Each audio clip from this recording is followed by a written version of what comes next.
بسم اللہ الرحمن الرحیم۔ السلام علیکم۔ یقیناً آپ خیریت سے ہوں گے۔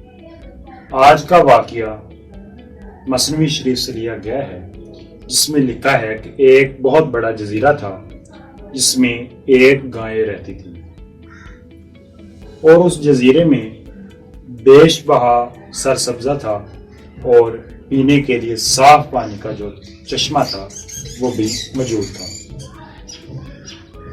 گائے صبح صبح اٹھتی اور تمام گھاس سرسبزہ کھاتی، پانی پیتی اور بہت زیادہ موٹی تازی فربہ ہو جاتی، اور جب وہ شام ہوتی تمام گھاس ختم ہو چکی ہوتی، یعنی وہ تمام گھاس کو کھا لیتی۔ شام کو وہ اس فکر میں ہوتی کہ صبح کو کیا کھانا ہے، اور ساری رات اس فکر میں گزار دیتی، اور صبح تک وہ ہڈیوں کا پنجرا بن چکی ہوتی۔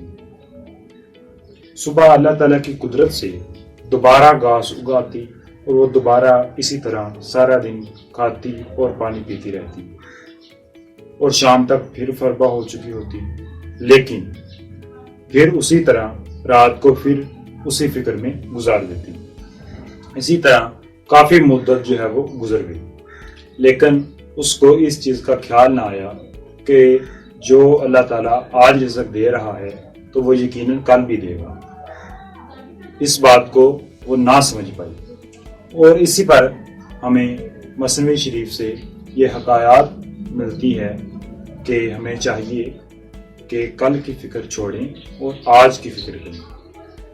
اگر جو اللہ تعالیٰ آج آپ کو رزق دے رہا ہے وہ یقیناً آپ کو کل بھی رزق دے گا، لہٰذا اپنے حلال رزق کی کوشش کریں۔ شکریہ۔ آپ کو یقیناً ہمارا ویڈیو پسند آیا ہوگا تو ہماری ویڈیو کو لائک کریں، شیئر کریں اور چینل کو سبسکرائب کریں، اور آئندہ دنوں میں یقیناً مزید بہترین ویڈیوز جو ہیں وہ ہم اسی چینل پر جو ہے وہ اپلوڈ کرتے رہیں گے۔ شکریہ۔